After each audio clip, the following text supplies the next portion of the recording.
Bienvenidos a la Noche Infinita. Antes de comenzar, cuéntanos en los comentarios desde dónde nos escuchas y qué temáticas te gustaría que exploremos en el futuro. Leemos cada mensaje con atención y siempre tomamos en cuenta sus sugerencias para los próximos relatos. Sin nada más que decir, comencemos. Nunca imaginé que la libertad pudiera pesar tanto.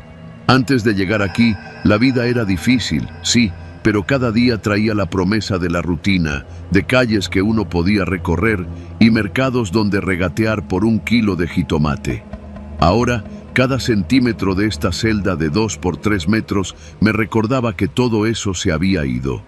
Me llamo Ernesto y llevo ya más de 1 año en esta cárcel del centro del país, un lugar donde el tiempo no se mide en minutos ni horas, sino en golpes de llaves, voces que gritan y silencios que matan.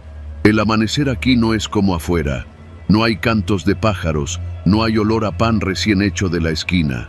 Lo que despierta es el metal oxidado de la reja, el chirrido de las puertas que abren y cierran, el grito de un guardia que parece anunciar un mundo de miedo que no termina.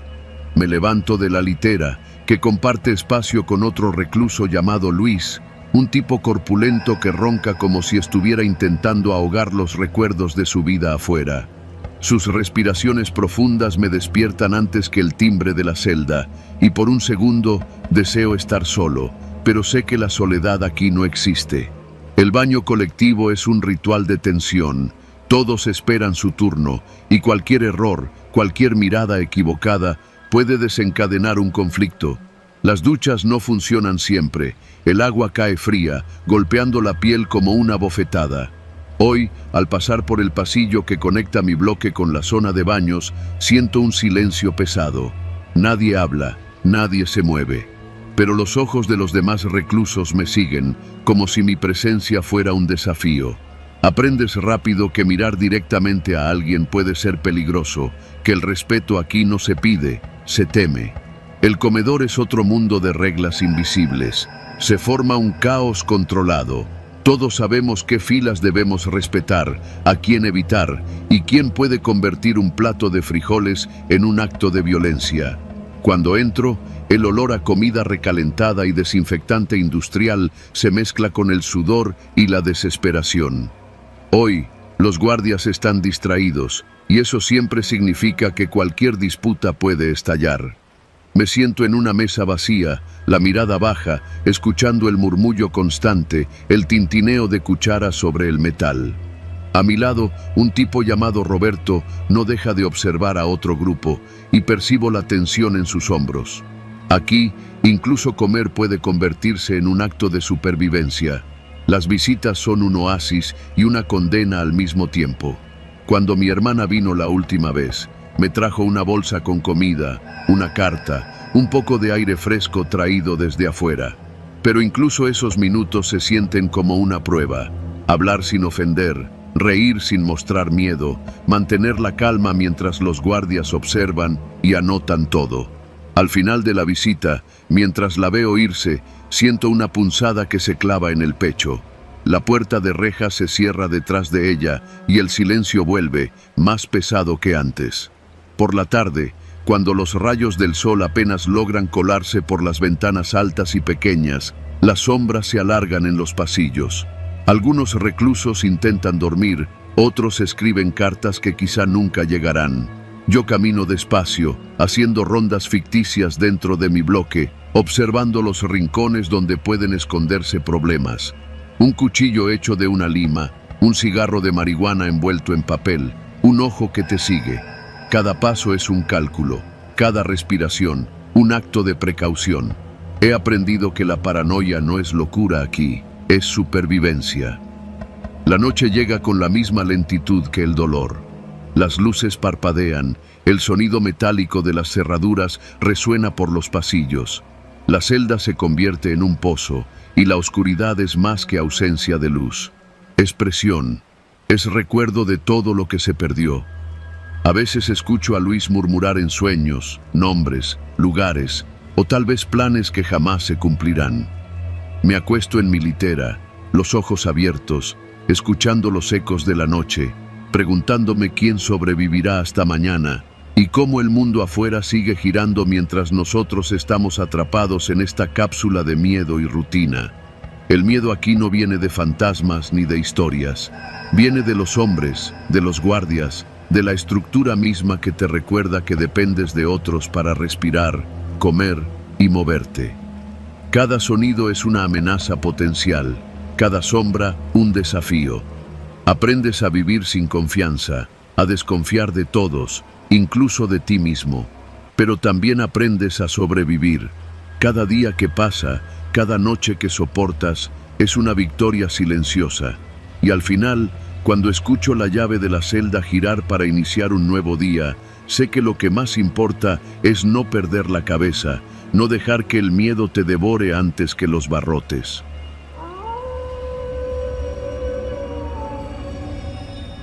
Nunca pensé que el frío de una celda pudiera calar tan hondo.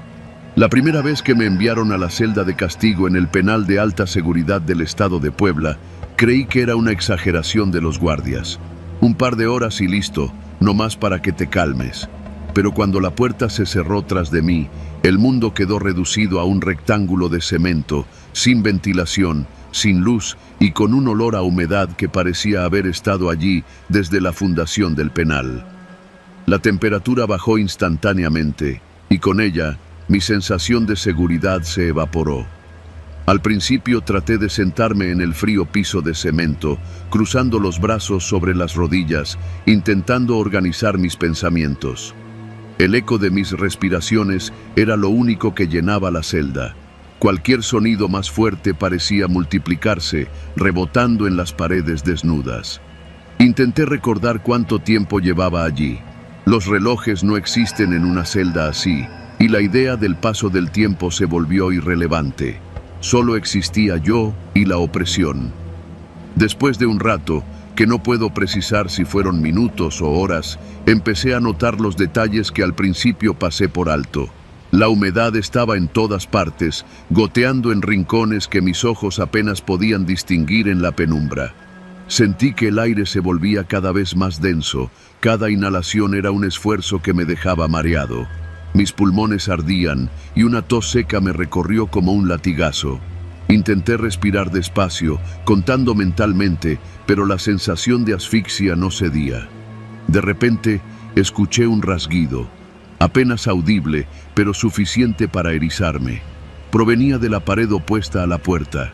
Me quedé inmóvil, conteniendo la respiración, y por un instante juré que no había oído nada. Pero el rasguido se repitió, esta vez un poco más fuerte, como si alguien o algo estuviera intentando abrirse camino desde el interior del cemento. Quise gritar, pero mi garganta estaba seca.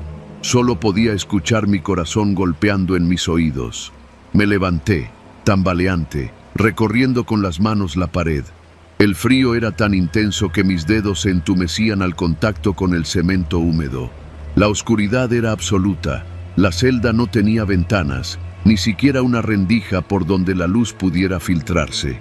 Solo había una puerta metálica, maciza, con una pequeña rendija para pasar la comida, que ahora parecía un portal hacia el mundo exterior, un mundo que sentía tan lejano como otro planeta.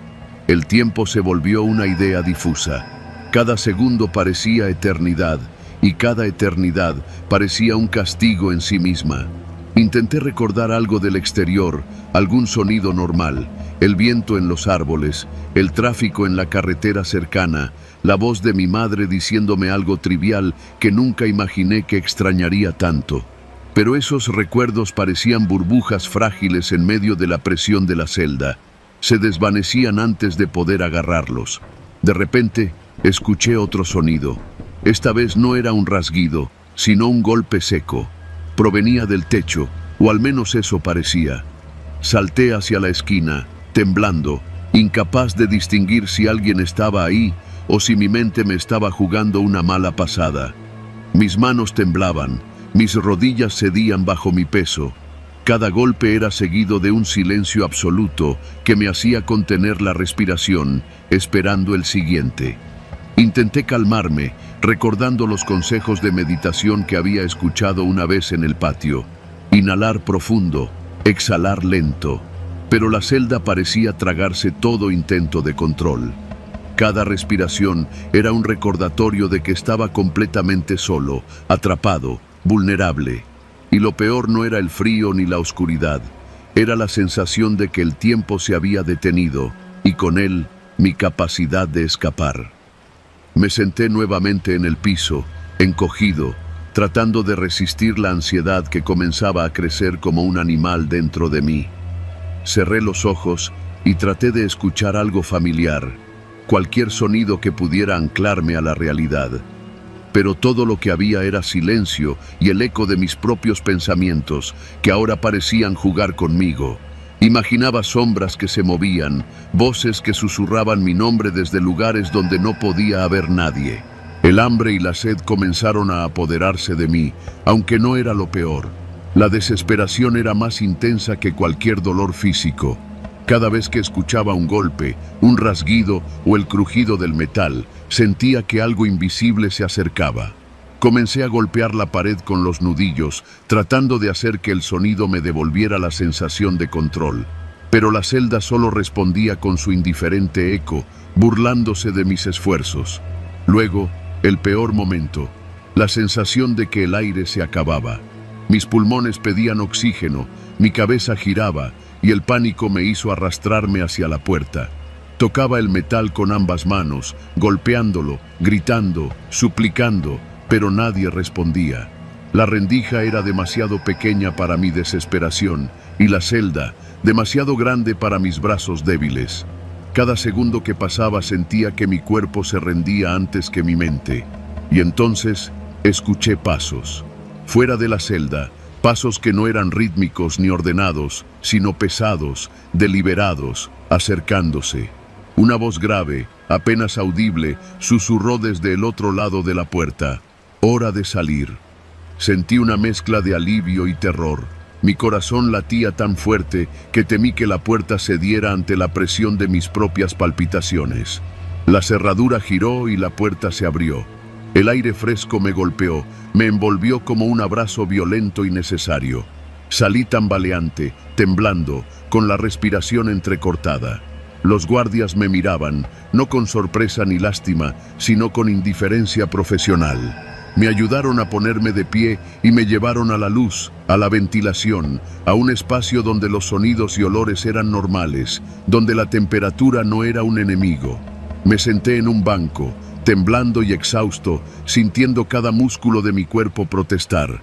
Nunca olvidaré esa celda. Nunca olvidaré el frío que se pegaba a la piel, la oscuridad absoluta, el aire denso que parecía robar el aliento, ni el terror que puede surgir cuando estás completamente solo con tus pensamientos y el tiempo detenido. Sobreviví, sí, pero la experiencia dejó una marca invisible, una sombra que todavía me sigue cuando cierro los ojos y me imagino aquel rectángulo de cemento que me atrapó sin luz, sin aire, sin esperanza.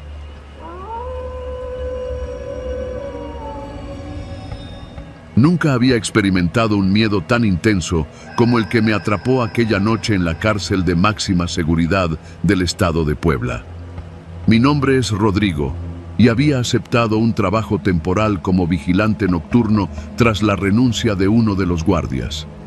La mayoría de los internos ya dormían, pero la tensión en ese lugar era palpable incluso en los pasillos vacíos. Las paredes de concreto parecían absorber cualquier sonido y la luz fluorescente titilaba con un zumbido constante que retumbaba en mis oídos. Esa noche, como todas, el apagón estaba programado para la 1 de la madrugada. No es que fuera inusual. El sistema eléctrico de la cárcel estaba anticuado y los cortes eran parte de la rutina. Lo que no esperaba era lo que vendría después. Cuando el reloj marcó la 1, las luces se apagaron de golpe. La oscuridad se hizo absoluta, un manto negro que envolvía cada celda, cada pasillo, cada reja. Durante unos segundos, lo único que escuché fue el zumbido lejano de la electricidad intentando volver y el eco de mis propios pasos apresurados. Intenté encender mi linterna, pero las pilas fallaron. Fue entonces cuando lo percibí. Un golpe seco, como si una puerta metálica hubiera sido arrancada de sus bisagras, resonando desde el bloque central. El caos comenzó casi de inmediato. gritos, golpes y el sonido de rejas siendo forzadas llenaron el aire. Los internos comenzaron a salir de sus celdas, empujando puertas, arrastrando muebles. El apagón les dio la oportunidad que esperaban: escapar del control mínimo que quedaba en sus manos. Corrí hacia el intercomunicador para alertar a mis compañeros, pero no había señal. Todo el sistema de comunicación había caído junto con la electricidad. La adrenalina me impulsó a correr hacia la oficina central.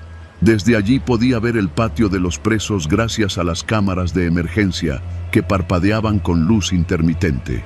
Lo que vi me heló la sangre. Un grupo de internos había logrado derribar la reja principal del bloque C y se dirigían hacia la puerta de salida con herramientas improvisadas. Entre ellos reconocí a El Chino, un hombre grande y violento conocido por su brutalidad dentro y fuera de la cárcel. Su risa retumbaba en la penumbra, cargada de locura y desafío. Intenté mantener la calma. Tomé un extintor de fuego y corrí hacia el bloque B, donde un guardia había quedado atrapado por un grupo de internos. Sus gritos eran desesperados. Al llegar, me enfrenté a 3 de ellos que habían logrado abrir una celda contigua. No pensé, simplemente actué. Levanté el extintor y lo golpeé contra la barra más cercana, distrayéndolos lo suficiente para empujar al guardia hacia la salida del pasillo. Pero mientras avanzábamos, escuché un sonido distinto, un roce metálico que no venía de los internos que perseguíamos. Giré la cabeza y vi a otro grupo, mucho más grande, que se dirigía hacia nosotros desde la oscuridad del patio central. Su número superaba cualquier cálculo que pudiera hacer. Sus sombras, mezcladas con los destellos de emergencia, parecían moverse de manera coordinada, como si supieran exactamente hacia dónde íbamos. El miedo me empujó a improvisar. Recordé el túnel de mantenimiento que recorría todo el ala este de la prisión. Era estrecho, mal iluminado, pero podía darnos una ventaja. Guié al guardia y nos internamos en él, escuchando a los internos detrás de nosotros, gritando nombres y maldiciones. Cada segundo contaba. El túnel olía a humedad y a aceite quemado. El eco de nuestros pasos era ensordecedor en aquel espacio cerrado. Cuando creí que habíamos logrado alejarnos, un grito cercano me obligó a detenerme. Una sombra se deslizó por la pared y un golpe seco retumbó en mis hombros. Un interno había alcanzado mi brazo. Me revolví, lo empujé con todas mis fuerzas y logré avanzar. El guardia detrás de mí tropezó, pero lo sujeté justo a tiempo. Nos faltaba poco para salir a la zona de contención exterior, donde la seguridad era más fuerte. Al llegar, noté que la puerta principal del bloque este estaba abierta de par en par. Los guardias que quedaban trataban de contener a los internos usando porras y gritos para mantenerlos a raya. Fue un instante. Un interno corrió directo hacia mí con un tubo de metal. Sentí el golpe en mi costado, el dolor agudo que me hizo tambalear, pero logré esquivarlo. Otro guardia lo interceptó y aproveché la confusión para arrastrar al guardia que me acompañaba hacia un lugar seguro. Finalmente, cuando parecía que todo estaba perdido, escuché el sonido de la alarma de respaldo. La electricidad volvió. Las luces fluorescentes llenaron los pasillos, iluminando los rostros de los internos que hasta entonces se movían entre sombras. Algunos se detuvieron, confundidos, otros continuaron, pero la presencia de los guardias restantes y la luz intensa comenzaron a disuadirlos. Con un esfuerzo coordinado, logramos contener la fuga y poco a poco la situación volvió a la calma. Estaba cubierto de sudor, sangre y polvo. Mi corazón no dejaba de latir, pero sabía que estaba vivo. Había sobrevivido a lo que parecía un motín perfecto, una pesadilla que se había materializado en la realidad. Nunca olvidaré los rostros de aquellos hombres en la penumbra, ni la sensación de vulnerabilidad que me atravesó al sentir que no había nada que pudiera protegernos. Esa noche, comprendí que el verdadero terror no era sobrenatural, era el caos, la desesperación y la oscuridad que se apoderaba de un lugar que, aunque construido para contener, podía convertirse en un escenario de muerte en segundos. Y mientras veía cómo la cárcel volvía a su rutina bajo la luz de los focos de emergencia, supe que, A pesar de todo, había sobrevivido.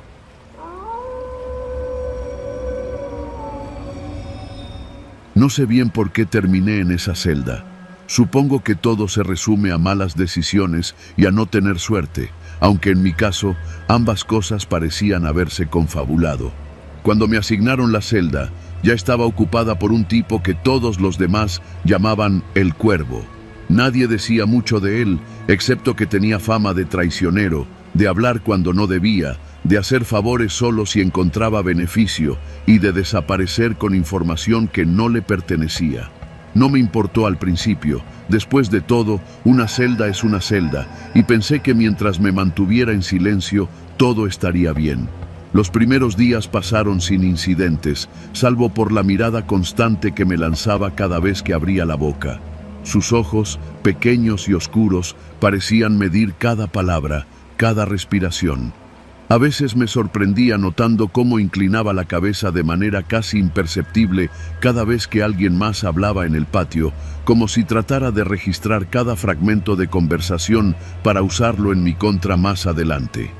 Esa sensación, sutil al principio, se convirtió en un malestar que me acompañaba incluso al dormir. La primera advertencia real llegó un jueves, cuando nos dejaron hacer ejercicio en el patio común. Un guardia nos gritó que nadie debía hablar con miembros de otras celdas. Yo estaba junto al Cuervo, tratando de mantenerme distante, cuando escuché cómo murmuraba algo mientras me miraba de reojo. No pude distinguir las palabras, pero el tono tenía un filo que no pude ignorar. Esa noche, al regresar a la celda, encontré un mensaje grabado en el muro con un lápiz que nadie más tenía acceso. Cuidado con lo que dices. No sabía si era broma o advertencia, pero desde ese momento supe que no podía confiar en él. Con los días, la paranoia empezó a crecer. Notaba cómo cada gesto suyo parecía calculado, la forma en que movía los pies al sentarse, cómo cambiaba de posición solo para asegurarse de verme, cómo reía apenas cuando alguien contaba un rumor. Y lo peor no era solo su actitud. Era la constante sospecha de que él podía ser el motivo de problemas que aún no había detectado. Cada vez que un guardia nos miraba más de la cuenta, sentía que era su culpa, aunque no tenía pruebas. Una noche, escuché a través de la puerta cómo alguien del bloque contaba un rumor sobre un intento de fuga frustrado en otra sección. La información era delicada, y de alguna manera, el Cuervo parecía conocerla antes de que siquiera terminara de contarla. Me acerqué para cuestionarlo, pero él solo sonrió, sin abrir la boca. Esa sonrisa, fría y sin emoción, era suficiente para hacerme retroceder. Fue la primera vez que comprendí que estaba lidiando con alguien que jugaba en otra liga. Al tercer mes, las tensiones aumentaron. Un guardia nos asignó tareas de limpieza separadas. Yo debía barrer los pasillos y él debía organizar los objetos confiscados.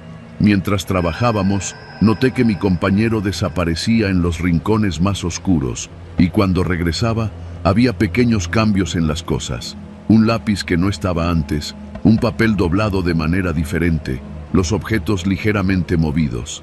Sentí que cada movimiento mío era observado y registrado, y la sensación de vulnerabilidad me aplastaba. Comencé a revisar constantemente mis pertenencias, a esconder cualquier cosa que pudiera ser malinterpretada. Pero no importaba cuánto me cuidara. Siempre encontraba algo fuera de lugar, y la mirada del Cuervo era la misma, fría, calculadora, constante. El punto crítico ocurrió una madrugada. Los guardias, siguiendo un protocolo de rutina, cerraron las celdas y apagaron las luces. Estaba tumbado en el catre, tratando de dormir, cuando escuché un leve ruido. La puerta de la celda se movía apenas. Me levanté y lo vi, sentado en la esquina, moviendo un trozo de cartón mientras murmuraba algo que no podía entender. La intuición me gritaba que estaba tramando algo. Con cuidado, me acerqué y le susurré. «¿Qué haces?». No respondió. Simplemente dejó el cartón a un lado y me miró, sin parpadear, como si estuviera decidiendo si debía matarme con la mirada. Un escalofrío recorrió mi espalda y por primera vez sentí miedo verdadero. Esa noche no dormí. Cada vez que cerraba los ojos, su rostro aparecía frente a mí, sin emociones, con una especie de satisfacción silenciosa que me revolvía el estómago. Al día siguiente, mientras caminábamos al patio, un grupo de internos comenzó a provocar una pelea. Yo traté de mantenerme al margen, pero noté cómo el cuervo se acercaba a cada uno, susurrando algo al oído, observando la reacción de todos. Cuando todo terminó, varios fueron castigados, y yo me di cuenta de que él había manipulado la situación, obteniendo información y dejando a otros en problemas. Era como si todo estuviera bajo su control, mientras yo solo podía mirar, impotente. Durante semanas intenté evitarlo, mantener la distancia, hablar poco y vigilar mis acciones. Pero su influencia se sentía en cada rincón de la celda, en la forma en que los demás internos me miraban, en cómo los guardias parecían reaccionar ante lo que él decía, en los silencios incómodos durante las comidas. Me sentía atrapado en una telaraña de paranoia que él tejía con precisión. Cada palabra, cada gesto, parecía estar destinado a asegurarse de que nunca pudiera confiar en nadie, ni siquiera en mí mismo. Una noche, mientras revisaba mis pertenencias bajo la tenue luz de la celda, encontré un mensaje que no recordaba haber escrito. Era breve: nunca confíes. Mi corazón se detuvo. Miré a el cuervo, que estaba dormido en su catre, pero sabía que no dormía realmente. Todo lo había planeado, todo. Y entendí que, aunque sobreviviera, siempre viviría bajo su sombra, temiendo que un error, por pequeño que fuera, se convirtiera en mi ruina. Con el tiempo, aprendí a coexistir con él, a reconocer sus movimientos, a anticipar sus pasos. Sobreviví. Pero cada noche, cuando cierro los ojos, siento que sigue allí, vigilándome, recordándome que en aquel lugar nadie es realmente libre y que la traición puede esconderse detrás de la mirada más aparentemente inofensiva.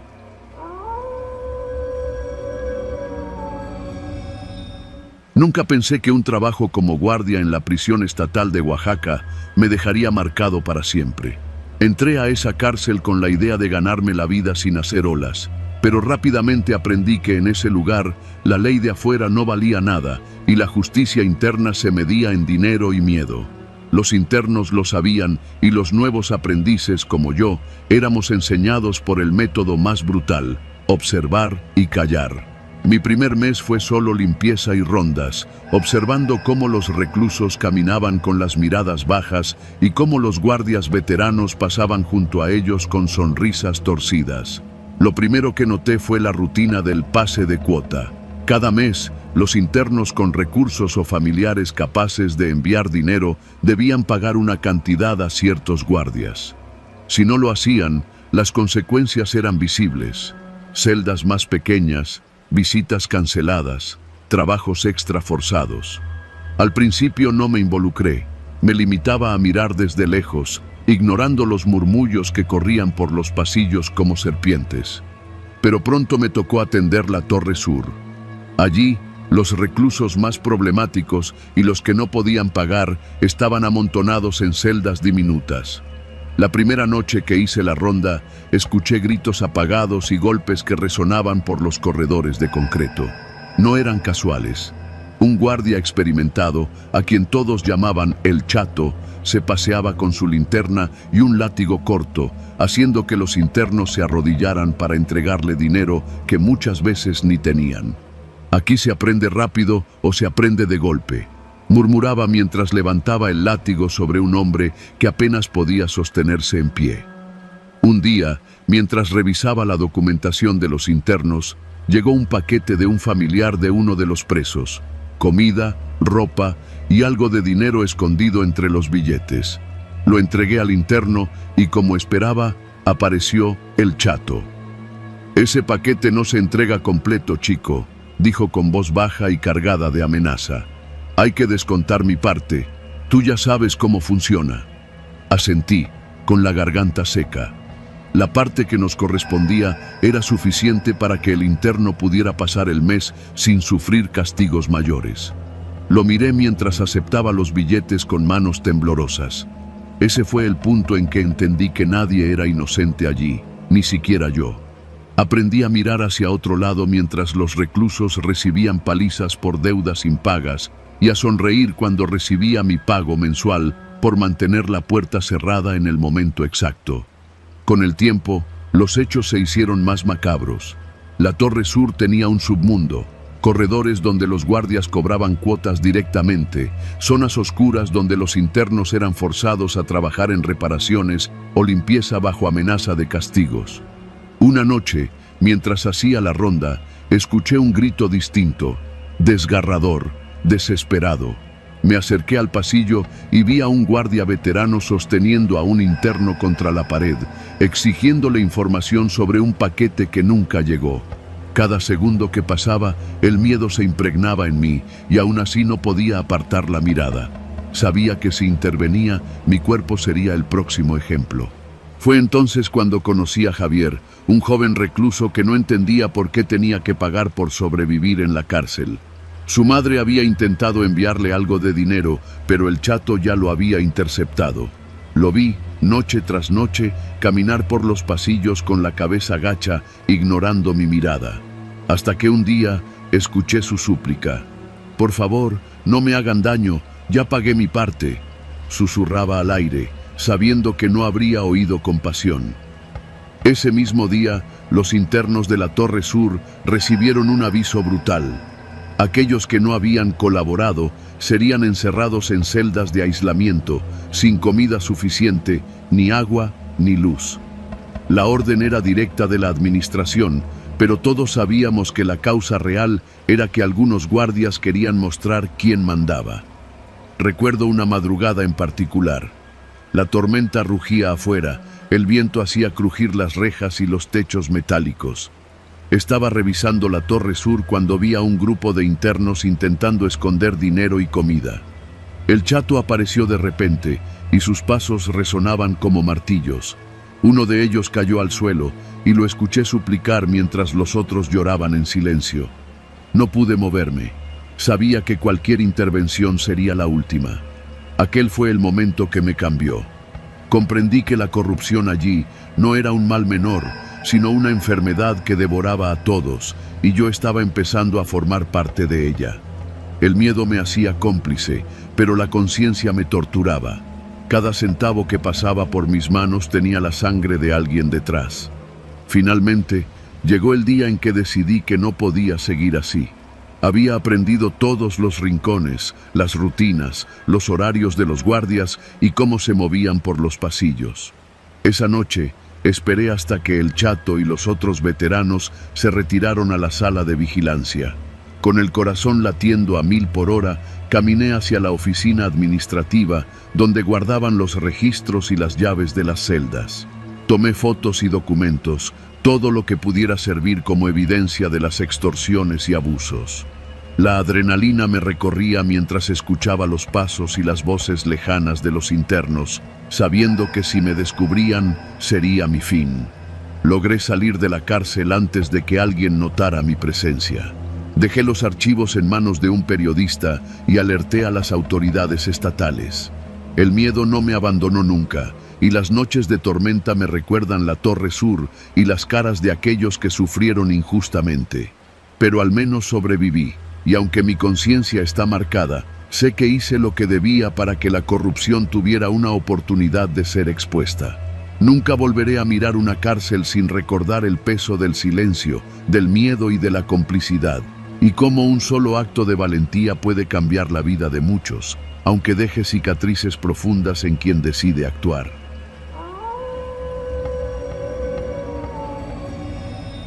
Nunca imaginé que terminaría aquí, bajo la Ciudad de México, con la respiración contenida y el corazón desbocado, atrapado entre la esperanza y la certeza de que la muerte podía ser un accidente en cualquier instante.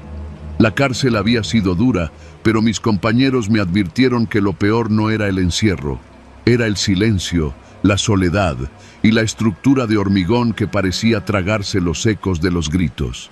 Yo no era un hombre violento, solo un joven que había cometido el error de cruzarme con la gente equivocada. Y ahora, a mis 28 años, estaba a punto de hacer algo que cualquier persona en su sano juicio consideraría imposible. Escapar. Habíamos planeado esto durante semanas. Mis ojos habían recorrido cada pasillo, cada celda, observando los turnos de los guardias, los horarios de comida, el cambio de luces y el movimiento del personal. Conocía cada grieta de las paredes de la vieja sección del penal. Había memorizado hasta la ubicación de los bloques de concreto flojos, los conductos de ventilación y la ligera inclinación de los drenajes. Era un mapa mental grabado a sangre y sudor. Esa noche, el silencio era absoluto. Habíamos logrado que uno de los compañeros nos trajera herramientas de contrabando, un martillo pequeño, una lima y un par de linternas diminutas que apenas iluminaban 1 metro cuadrado frente a nosotros. La celda estaba vacía, los guardias distraídos por la revisión nocturna. Sentí un nudo en el estómago. Nunca antes había hecho algo así, y el miedo era tan tangible que podía palparlo en el aire. Empezamos a trabajar en la pared del fondo, la que daba a un viejo túnel de mantenimiento que nadie usaba desde hacía años. Cada golpe del martillo contra el concreto resonaba en mi cabeza, amplificado por la estrechez de la celda. Con cada fragmento que caía al piso, la emoción y el terror se mezclaban, creando una presión que me hacía temblar de pies a cabeza. Sabía que un solo error podía delatar todo el plan. El túnel estaba cubierto de polvo y humedad. El aire olía a tierra mojada y a óxido, y mis pulmones empezaban a arder. Avanzábamos a paso lento, arrastrando los pies sobre la tierra suelta, escuchando cada crujido, cada gota que caía de las tuberías. Los minutos se volvían eternos, y cada sombra que danzaba en las paredes parecía un guardia acechando detrás de nosotros. Finalmente, llegamos al cruce donde el túnel principal se bifurcaba. Las linternas apenas iluminaban más allá de 2 metros. Habíamos calculado todo. A la izquierda, un tramo que nos llevaría a un patio de servicio. A la derecha, un ramal de desagüe que desembocaba cerca de la calle exterior. Sabía que cualquiera de las 2 opciones podía ser nuestra última decisión. La adrenalina se apoderó de mí y decidí tomar la derecha. Mi compañero me siguió. El silencio era nuestro aliado y a la vez nuestra condena. Avanzamos por ese laberinto de cemento húmedo y tierra suelta durante casi 10 minutos. Cada paso levantaba un polvo que me hacía toser, mezclado con un olor rancio que se pegaba a la ropa. De pronto, escuché un crujido sordo detrás de nosotros. Me giré, pero no había nadie. Solo la pared parecía moverse, como si respirara. Mi corazón se aceleró. No había vuelta atrás, no ahora. Seguimos avanzando y pronto el túnel comenzó a estrecharse. La tierra estaba floja y cada movimiento hacía que el techo crujiera bajo el peso de los pisos superiores. Recordé las historias de los antiguos presos, túneles que colapsaban sin aviso, atrapando a quienes osaban desafiar la seguridad del penal.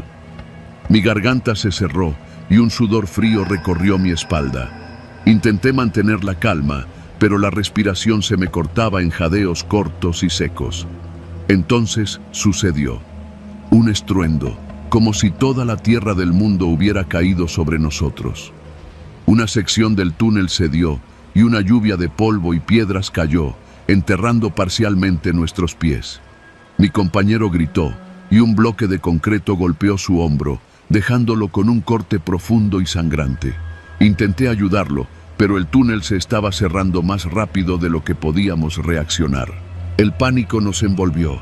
Intenté retroceder, pero el estrecho pasillo se había vuelto un laberinto de escombros y polvo. Cada respiración era un esfuerzo titánico. El aire estaba espeso y lleno de partículas que quemaban los pulmones. Grité su nombre, pero solo recibí ecos deformes. Mis manos sangraban de rascar la tierra y los bordes afilados de los ladrillos que se desprendían. No sabía cuánto tiempo pasó. Podían ser minutos o una eternidad. La única certeza era que estábamos atrapados y que cualquier movimiento en falso podía sepultarnos vivos. Mis pensamientos se aceleraban. La vida, la cárcel, los errores, la familia. Todo pasaba frente a mis ojos, como si mi mente intentara exprimir cada instante antes de que todo terminara. Encontré una grieta lo suficientemente grande para arrastrarme. Con un esfuerzo sobrehumano, empujé a mi compañero hasta allí. No podía cargarlo, así que le grité que siguiera adelante y que buscara la salida, que yo lo alcanzaría en cuanto pudiera. Lo vi arrastrarse, desapareciendo en la oscuridad del túnel lateral. Solo me quedé yo, con los brazos apoyados sobre el suelo, tratando de controlar el pánico que me estaba consumiendo. El túnel cedió de nuevo. Un pedazo más grande de techo se desplomó, bloqueando mi paso. Las manos sangrantes, el polvo en los ojos, el dolor en los pulmones. Todo parecía un último esfuerzo inútil de la vida por aferrarse a mí. El miedo me inundó. No podía moverme, no podía respirar bien, y la esperanza se desvanecía con cada crujido de la tierra sobre mi cabeza. Pero entonces escuché algo, un murmullo distante, casi imperceptible, mezclado con un golpe metálico. Mi compañero había alcanzado la salida y estaba haciendo ruido para atraer la atención de los guardias de la sección de mantenimiento. Aún atrapado parcialmente, sentí un rayo de esperanza. Con movimientos lentos y calculados, empujé la tierra y el escombro que bloqueaban mi camino, arrastrándome hacia la grieta por donde había desaparecido. Cada centímetro era un combate contra la fatiga y el miedo. Finalmente, la luz tenue del pasillo de mantenimiento se coló por la grieta. Mis piernas temblaban, mis pulmones ardían y mis manos sangraban, pero estaba vivo. Con un último esfuerzo, salí al pasillo y caí al suelo, jadeando y cubierto de polvo. Mi compañero me miró, pálido, con el hombro sangrando, pero con una sonrisa de alivio. Ninguno de los dos dijo nada. Solo respiramos, intentando que el miedo dejara de apoderarse de nosotros. Nunca volvimos a intentar escapar. La cárcel seguía siendo un monstruo de concreto, pero entendimos algo crucial esa noche. La libertad no siempre se obtiene con coraje. A veces solo sobrevive quien logra controlar el miedo y aceptar que la vida puede depender de centímetros de cemento y toneladas de tierra.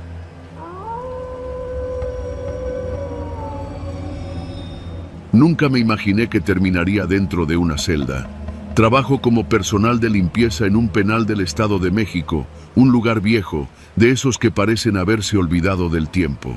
Las paredes están cubiertas de grafiti, la pintura se descascaró hace décadas y el olor a humedad y desinfectante mezclado con sudor es casi permanente. Nadie entra a la celda número 32 si no es estrictamente necesario. Los guardias la llaman la celda de la muerte en voz baja, y no por superstición. Ahí ocurrió un crimen que dejó cicatrices en todo el penal. Mi turno esa noche empezó como cualquier otro, recogiendo basura, lavando pisos, revisando que las luces funcionaran. Al llegar al pasillo del bloque C, noté que la celda estaba cerrada con llave, como siempre. Pero hoy, por alguna razón, el guardia encargado me indicó que debía entrar. Solo por limpieza, dijo, pero su mirada estaba tensa, incómoda.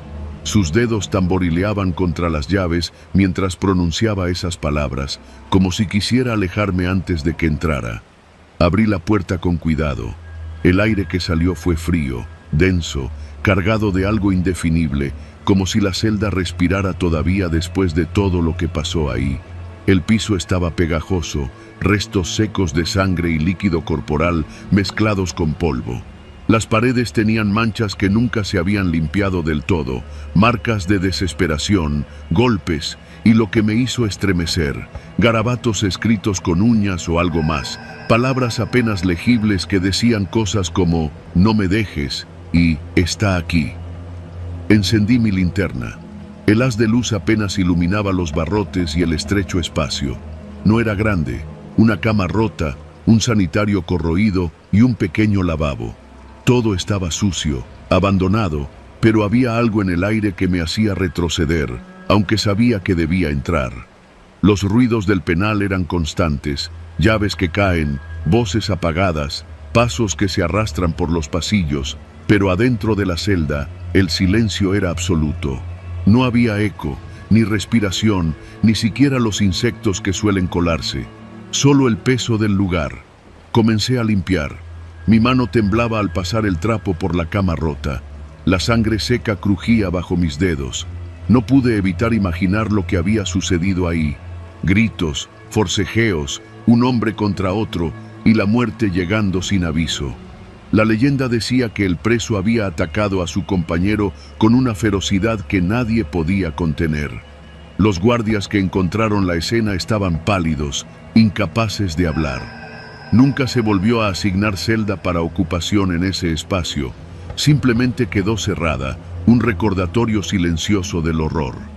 Mientras limpiaba, un sonido hizo que mi corazón se detuviera. Un golpe sordo, como si alguien hubiera dejado caer algo pesado. Me giré, pero no había nadie. El sonido se repitió, esta vez más cerca, como si viniera del lavabo oxidado. Tranquilo, solo es la tubería, me dije, pero no me convencí. Sentí que algo me observaba. No era una sensación común, era la certeza de que los ojos de alguien, o algo, seguían cada uno de mis movimientos, aunque la celda estuviera vacía. Me arrodillé para fregar el piso, y ahí lo vi. Una mancha oscura, alargada, que se extendía por la grieta junto a la pared. No era sangre seca, sino algo más reciente, húmedo, brillante bajo la linterna. Retrocedí un paso, y mi linterna tembló en mi mano. Pensé que estaba imaginando cosas, pero no. El olor cambió, más fuerte, más putrefacto, mezclado con la humedad. El aire estaba tan cargado que tuve que apartarme, tapándome la boca con el brazo. Avancé de nuevo, intentando mantener la compostura. Cada paso que daba parecía amplificado, como si la celda se burlara de mí. Entonces lo sentí, un frío que atravesaba la espalda, como si el lugar exhalara su pasado. Mi linterna iluminó un detalle que no había notado antes.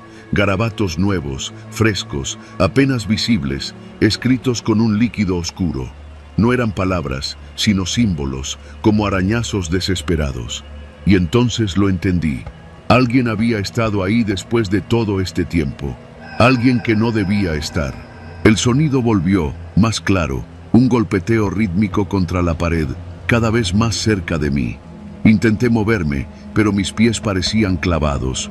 El aire se volvió tan pesado que sentí que me faltaba el oxígeno. La linterna temblaba, y en un instante, el haz iluminó algo que me hizo gritar. Marcas de dedos impresas en la sangre seca, como si alguien hubiera estado empujando, golpeando, muriendo ahí mismo. Cada dedo, cada garra humana, perfectamente visibles, y la sensación de que me estaban observando todavía. Recogí valor y salí hacia la puerta, temblando. Cerré detrás de mí con fuerza, respirando con dificultad. El guardia me miró y no dijo nada, pero comprendí su silencio. No quería decirme lo que todos en el penal sabían. Nadie entra en esa celda sin sentir el peso de lo que pasó ahí, la violencia, la desesperación, el terror concentrado en un espacio diminuto. Al salir, me sentí seguro, pero no aliviado. Algo dentro de mí sabía que la celda no se limitaba a contener el pasado. Lo vigilaba, esperándome, recordándome que ciertos lugares guardan la memoria de la muerte y no se la devuelven a nadie. Desde esa noche, evito el bloque C. Paso rápido, la mirada baja, las llaves en la mano como si fueran un escudo. No me atrevo a mirar la celda 32. Sé que podría quedarme allí, atrapado por más que mis piernas se muevan. Y mientras camino, escucho el eco de los golpes y los arañazos, recordándome que hay lugares en la vida que deberían permanecer cerrados, porque la muerte que los habita no se conforma con el silencio, quiere testigos.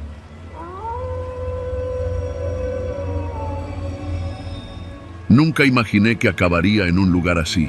Cuando me arrestaron por aquella confusión en la calle, todavía pensaba que sería cuestión de unas horas, tal vez un día. Me equivoqué. Me llevaron a una cárcel del centro de la ciudad que ya desde la entrada olía a desesperación. El aire estaba cargado de humedad, sudor y un rastro acre que quemaba la garganta. El guardia me empujó junto con otros recién llegados a un patio repleto de hombres. Conté más de 100 cuerpos en un espacio que apenas alcanzaba para 50. Los barrotes crujían bajo la presión de todos nosotros, y enseguida sentí cómo mi propio espacio desaparecía. Al principio traté de mantener la calma. Intenté encontrar un rincón donde poder apoyar la espalda y respirar sin sentirme aplastado por cuerpos ajenos. Pero era imposible. Cada movimiento de alguien más provocaba un efecto dominó. Un empujón aquí, un brazo chocando allá, insultos murmurados que rápidamente se convertían en gritos. Un hombre mayor detrás de mí se quejaba constantemente, mientras otro joven de aspecto rudo intentaba abrirse paso con codazos que dejaban moretones instantáneos. No tardé en darme cuenta de la regla no escrita de aquel lugar. Quien no lucha por su espacio, lo pierde.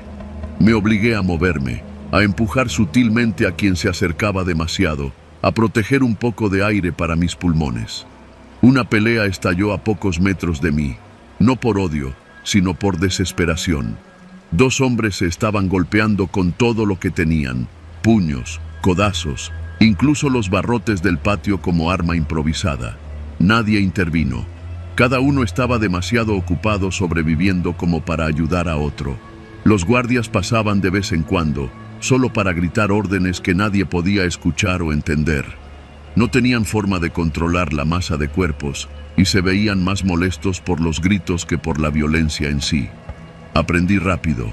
El miedo al guardia no era lo que te mantenía con vida, era el miedo a los otros, a los que estaban dispuestos a aplastar cualquier límite para sobrevivir. Las horas se arrastraban. Cada vez que intentaba encontrar un poco de espacio para sentarme, alguien lo ocupaba. Las manos se topaban constantemente, los codos se clavaban en costillas, los hombros chocaban con fuerza. La humedad se mezclaba con el sudor y un olor a orina rancia que no se podía ignorar. La respiración colectiva se convirtió en un problema. Había momentos en que el aire parecía más espeso que el hierro de los barrotes. La tensión crecía con cada minuto. Un hombre frente a mí comenzó a gritar por agua. Nadie podía alcanzarla. Sus palabras pronto se convirtieron en amenazas. Otro grupo, al fondo, discutía por un espacio junto a la pared. Un codazo mal colocado y de inmediato se desató un empujón que encadenó una pelea entre 6 o 7 hombres. Yo tuve que esquivar golpes, retroceder y empujar a quien estaba demasiado cerca. Cada decisión era un riesgo, un movimiento en falso y te convertías en blanco. Pasaron horas interminables. Cada vez que cerraba los ojos por un instante, sentía como alguien me empujaba o el roce de manos desconocidas sobre mi cuerpo.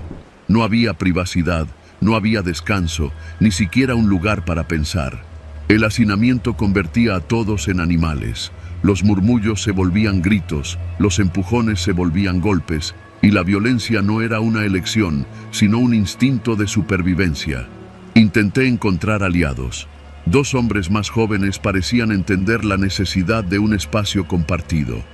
Formamos una especie de triángulo, protegiéndonos mutuamente de los empujones más fuertes. Pero era temporal. Cada vez que alguien nuevo entraba, todo se reacomodaba. No había reglas, solo la ley de la fuerza. En un momento, un hombre mayor, con mirada desesperada, me empujó directamente contra la pared. Sentí el golpe en la espalda y en las costillas, y tuve que luchar no solo por el espacio, sino por no caer y ser aplastado por la multitud que avanzaba detrás de mí. Lo peor llegó durante la noche. La poca luz de bombillas sucias hacía que las sombras se mezclaran, y los movimientos de los hombres parecían más rápidos, más impredecibles. Un grupo comenzó a pelear por una colchoneta húmeda que alguien había logrado conseguir. La pelea escaló hasta que todos estaban involucrados, empujando, gritando y golpeando. Respiraba con dificultad, las costillas me dolían y mi mente luchaba por no sucumbir al pánico. Comprendí algo. No podías ganar contra todos, solo sobrevivir a cada minuto. Finalmente, tras lo que parecieron siglos, los guardias trajeron comida en bandejas de metal. La comida, escasa y fría, no calmó a nadie, solo provocó más empujones y gritos. Todos querían un pedazo y la lucha por espacio volvió inmediata. Observé cómo un hombre era derribado y pisoteado mientras otros intentaban arrebatarle su ración. Me aparté, evitando contacto directo, y logré tomar un poco para mí, consciente de que cualquier distracción podía costarme caro. Cuando la madrugada llegó, los cuerpos comenzaron a moverse con más lentitud. La fatiga era evidente, nadie tenía fuerza para luchar tanto, y el aire comenzó a sentirse un poco más respirable. Había sobrevivido al primer día, pero la lección estaba clara. En un lugar así, la cárcel no es solo castigo, sino un experimento de la supervivencia humana. Cada minuto, cada empujón, cada codazo, te enseñaba a mantener tu espacio, a anticipar movimientos, a proteger tu cuerpo a toda costa. El miedo no era al guardia ni a la sentencia, era a los hombres alrededor tuyo y a la certeza de que, en ese espacio reducido, cualquiera podía volverse un enemigo. Cuando finalmente me dejaron dormir sobre el suelo húmedo, mi espalda dolorida y mis pulmones saturados, juré que nunca más daría por sentado el aire libre ni la libertad de un paso. Había sobrevivido, sí, pero sabía que mañana sería otro día de peleas, empujones y miedo. La cárcel no castigaba solo por tus actos, sino por tu capacidad de resistir la presión, el hacinamiento y la violencia de quienes compartían el espacio contigo.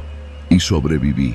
Pero cada vez que cierro los ojos, puedo sentir el peso de cuerpos desconocidos sobre mí, los empujones que aplastaban mis costillas y la certeza aterradora de que no hay lugar seguro cuando la humanidad se reduce a centímetros de aire y un espacio mínimo para respirar.